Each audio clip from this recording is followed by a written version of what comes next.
Hey there, Grumpy Old Fart here. Be sure to check me out over on Rumble. There you'll find all of my stuff from YouTube, plus my political and social commentary and weekly current events, which YouTube frowns on. Links to my Rumble channel, as well as my other YouTube channels, and links to let you order my books are in the description of this video. If you enjoy my content, please like, subscribe, share, and comment. I welcome your comments, even if you disagree with me. Now, on with the video. Hey there, Grumpy Old Fart here. I'm doing an advanced Dungeons & Dragons monster video on the gas spores. As a dungeon master, I'm always looking for new ways to surprise my players. Many players expect to run into big bad monsters, which is why the gas spore is so darned effective. The gas spore is listed on page 42 of the Advanced Dungeons & Dragons Monster Manual. Be sure to read up on it very, very thoroughly before you use them in your game. They can devastate your group very easily. In general, most player characters tend to charge at the monster to hit it with their biggest and baddest weapon, especially barbarians and fighters.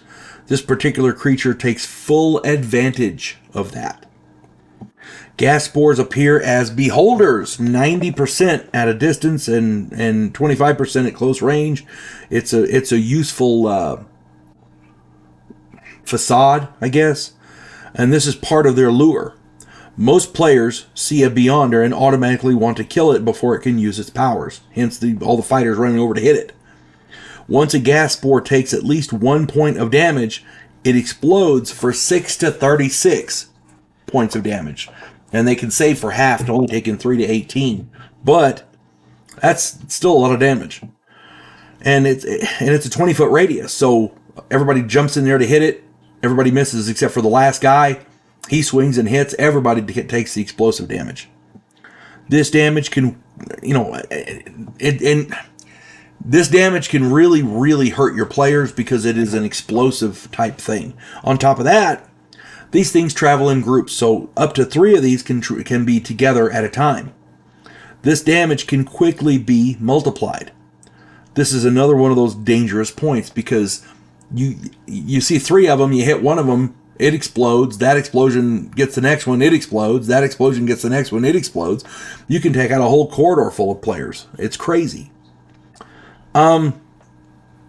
However, should the gas spore attack first and make contact with exposed flesh, the spore infects the victim with tiny rhizomes, which kills them within 24 hours if they do not get a cure disease spell. There is no savings throw. They get this stuff. It's on them. They don't know it. 24 hours later, they drop dead. And once dead, the victim sprouts 2 to 8 gas spores. This is how the creature reproduces. It's crazy. Now, years ago, I hesitated using these because these players that I had in the game, most of them were okay. There was a couple of them that were nitpicky about everything. It was a beholder. Why did it explode? That kind of thing. So anyway, I hesitated using them, and finally, one of the other players said something to me that it kind of stuck with me. If you're catering your game to 1 player or 2 players, the rest of them suffer. And he's absolutely right. I took that to heart. So, when they were traveling down the corridor, here we go. Years ago, I was running a group of 5 players through a tunnel system under the ruins of an old fortification. In a cavern roughly 10 foot wide, they ran into 3 gas spores. They immediately thought they were beholders, of course. They'd rounded the corner and literally ran into them. The furthest one away was 20 feet. The barbarian thought that they were beholders, so he charged the furthest one, with his battle axe. His reasoning was that the group could deal with the nearest ones while he took the furthest one. The resultant explosion damaged everyone. The other gas spores detonated as well, and the only survivor was the barbarian, and he was hurt so badly that he fell unconscious.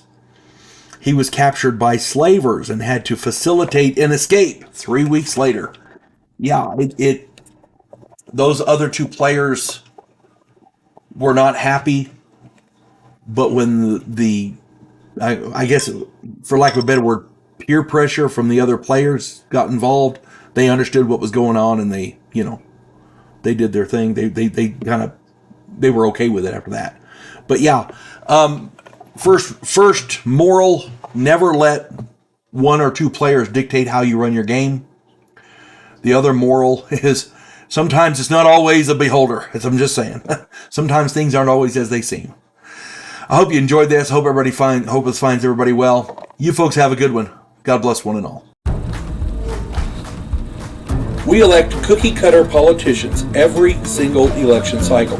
Yes men who maintain the status quo and do just enough to make us believe the system still works. Imagine, if you will, a president who actually tries to fix things. If you like action, political intrigue, and a righteous crusade, check out my political thriller, The Righteous President.